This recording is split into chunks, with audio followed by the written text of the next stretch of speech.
Alright, we're here at the top of page 3 in 1.8, working with exponents, order of operations. And the instructions now, we're going to start to involve variables. And the instructions, very important, they're going to give you direction and what to expect. Evaluate each expression for the given value of the variable. So again, it's still an expression. There's no equal sign. We aren't solving. We are going to find a value. Evaluate means to find a value for it, find a result. And then it tells us there's a given value of the variable. So as we look, we see the expression here. The semicolon is going to highlight the fact that now we're going to let x be a value. So we're going to substitute 6 for x. And the way I like to do this is I go ahead and recopy the problem, leaving some spaces. I utilize the power of parentheses here, that I can use that as a holding spot for my substituted value. So instead of x squared, I do parentheses squared minus 2x, or minus 2 times what's going to be x. And then I'm going to put 6 in both of those places. So it's now going to be 6 squared minus 2 times x.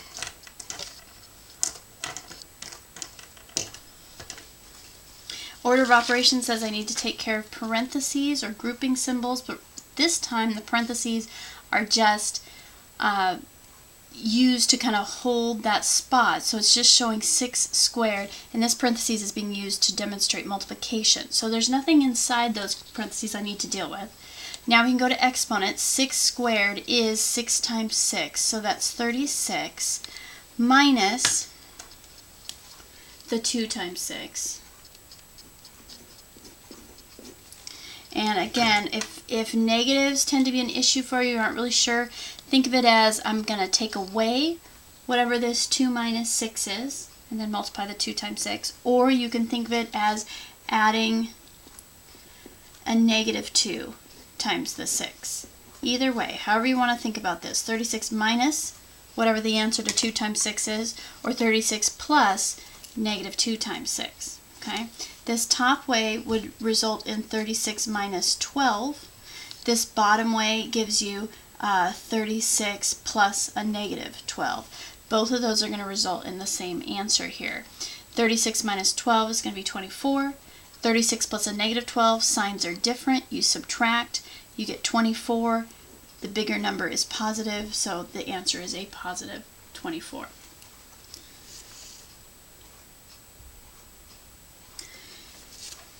Okay, let's try number 80 together. Same directions. It's an expression over here on the left side of the semicolon. On the right side is the value that we're going to substitute for y. So we're going to substitute 5 for y. I'm going to rewrite my expression here, and this is just my personal style. You find a way that really works for you. 3 times y, I'm just going to leave a little workspace here, minus 2 times y squared.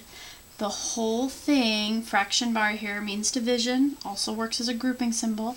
The whole thing over y times y minus 2. Okay, and I then had to kind of use some layers of bracketing there. Now, totally up to you. Some of you may get to the point where you can do the substitution a little bit in your head. That's fine as long as you are consistently getting right answers. If you're just kind of hoping for the best, it may be time to show a little bit more work. Okay, so as I put positive 5 in all these spots here, I don't have to worry about positive or negatives. It just goes in, and then I'll go from there with order of operations. So on the top, I see 3 times 5 minus 2 times 5 squared. I've got multiplying, subtraction, multiplying, and also powers. That exponent is going to come first. On the bottom, I've got 5 times the quantity in the brackets here, 5 minus 2. Those parentheses around the 5 end up just holding the spot there, so I don't really need them. They were just placeholders, so I don't need to look at those. So I can just focus on what's happening inside the bracket. So I'll go ahead and do that here. I'm just going to take this one step at a time.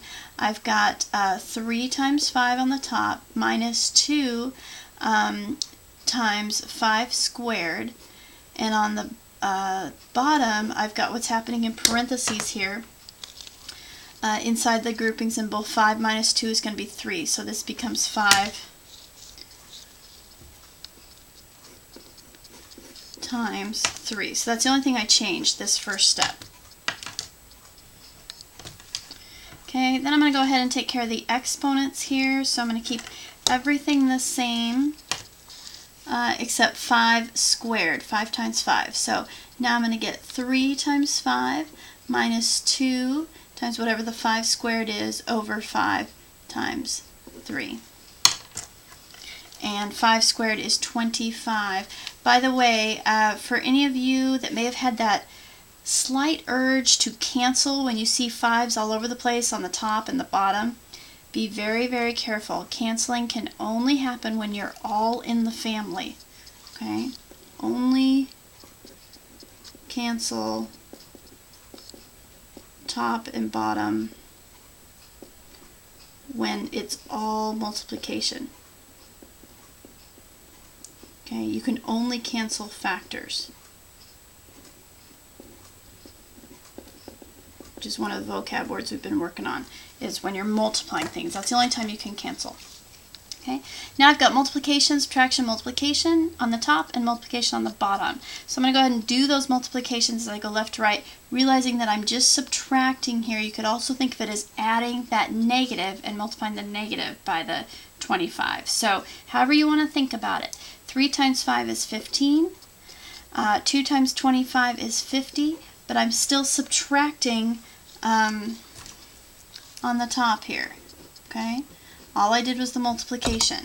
And then 5 times 3 on the bottom is 15. So I'm pulling away a little bit from my parade of always changing subtraction to addition, because you don't always have to do that. It's just a good way to make sure you don't lose any negatives along the way.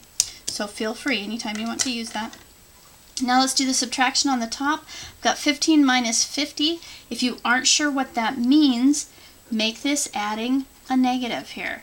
And then you can say, okay, different signs. One's positive, one's negative. 50 minus 15 is 35. And I'm kind of low on space, so I'll go ahead and do that.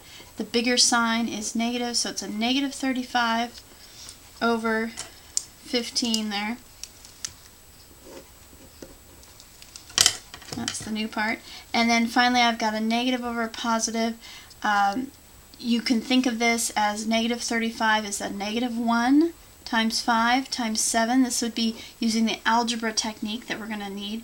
Positive 15 is 3 times 5. Now, because it's all multiplication, times, times, times, now you can cancel same factors, top and bottom, because it's as if you could multiply it out here by 5 over 5, pull those out to the side, you're just multiplying by 1, so it just keeps that same value.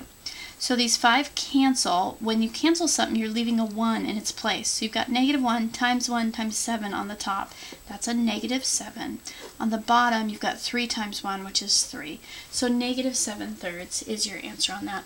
Or if you want to write it as a negative 2 and 1/3, that's fine. Either way is totally fine. They're both equivalent. Okay, you get to try number 78.